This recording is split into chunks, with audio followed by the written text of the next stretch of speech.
bulijjo bwe guli omulamwa gwa Focus TV okubiriza abavubuka okukola wamu n'okuba tutumula mu bizinesi zaabwe. Reverend Father Sevume yavuddeyo n'akubiriza abavubuka okwettanira okukola okutegekera emyaka gyabwe egy'ekikadde. Okiraga twabadde wa Paulo ne tulya misa yasomeddwa and then what? Buli moment gy'olina mu bulamu ebeere nga erina kyekwongerako. Mbagamba bulijjo nti njagala nnyo abavubuka abakozi oba omuntu yenna omukozi. Obeera omukozi ojja kufuuka mukwano gwange. Naye bw'obanga oli awo tomanyi kiddako ozunga buzunzi tojja kunzunza sijja kubeera naawe kuzunga naawe. Awo nno abavubuka njagala mubeere bantu bakozi. Abavubuka muve mu kumala obudde. Emyaka gye mulina kati gy'emyaka egy'okuteekateekera obukadde bwammwe. Teri ayagala mbeera mbi taliyo. Ebigambo bino Father yabyogeredde mu mukolo gwa Kiyemba Paul nga yeebaza Katonda okumuwekkula ery'okuzimba amaka w'anaabeera. Omukolo guno gwabadde kyanga mu kibuga Town Council era nga mmeeya w'ekibuga Kibuga yabaddewo naye era teyawukanye nga Father okuddamu okukubiriza abavubuka okukola bakoppe Kiyemba Paul ekyakoze ku myaka gy'aliko. Buli muvubuka ndooza atwale ekyokulabirako kya Paulo Kiyemba. Bavubuka bangi nnyo ba gavumenti etuyambe ababeera mu bupapula okuwa omuyindi n'osiiba obupapula n'oteekako 1000 tewangula obukadde 200. Omuyindi omuyita otya? N'osanga oli ali ku matatwa kuba abamu ne basingayo obuufa tosobola kukulaakulana mu bulamu bwa nsi eno.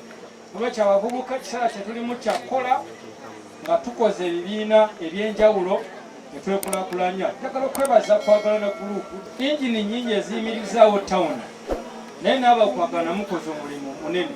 Omukolo gw'okuyingira ennyumba n'okwebaza Katonda olw'obulamu bwatuusizza ku mwana mulenzi Paul Kiyemba, abakozi bakola nabo mu Bakentos babadde wamu naye okujaguza ku mukolo guno. Sooka okwebaza mukama waffe General Manager olw'ekifaananyi kyatulaze atuwadde ebbanja fe abatannaba kubikola. Omukulu General Manager atulaze ekifaananyi kituufu atukulembedde bulungi. Kampuni tuli abantu nga 200 n'omusobi abakozi atukulembedde bulungi nnyo. Talina buzibu bwonna. Ate n'omukolo gw'olwaleero gwatulaze atuwadde ebbanja tinaffe tulina okuyitamu eryo ekkubo. Kyekigamba ekikulu ekyo.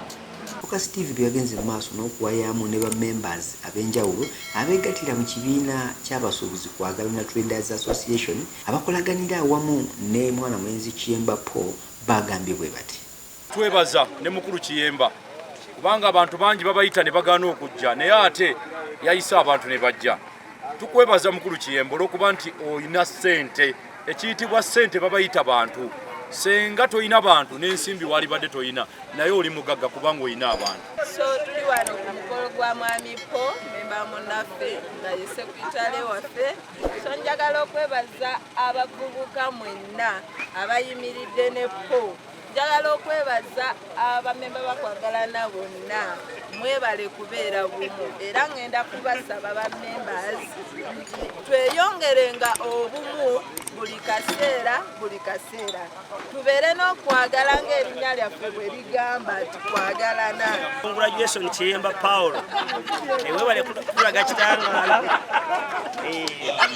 So nabantu balina okwanjula tukuyigiddeko bingi, so congratulations mukulu waffe. Ye chairman yageze mu maaso n'okukoowoola buli memba yenna okulaba nga badduukirira bannaabwe mu mikolo gyonna egy'essanyu n'egy'ennaku kisobole okubayamba okukolaganira awamu ng'era ekibiina kyabwe bwe kigamba nti basuubuzi kwagalana bwe balina okuba nga baagalana okugenda mu maaso.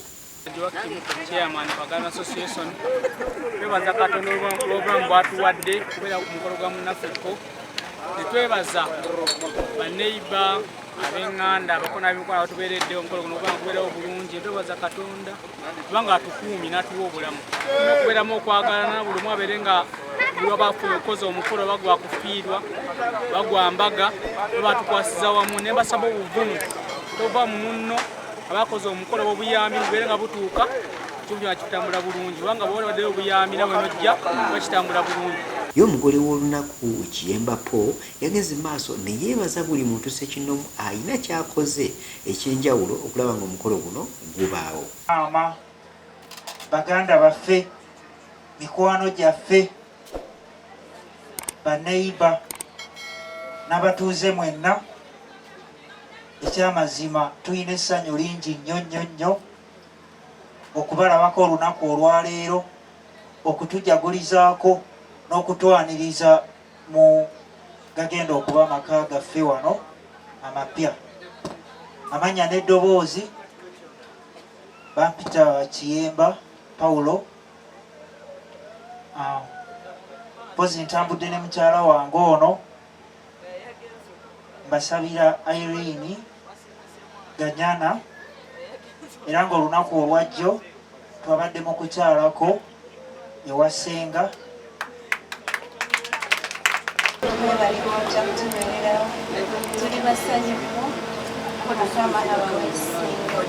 Nze Ade Wilberforce Ssekirime Buyanja, ebifa mu community wano ku Focus TV yange.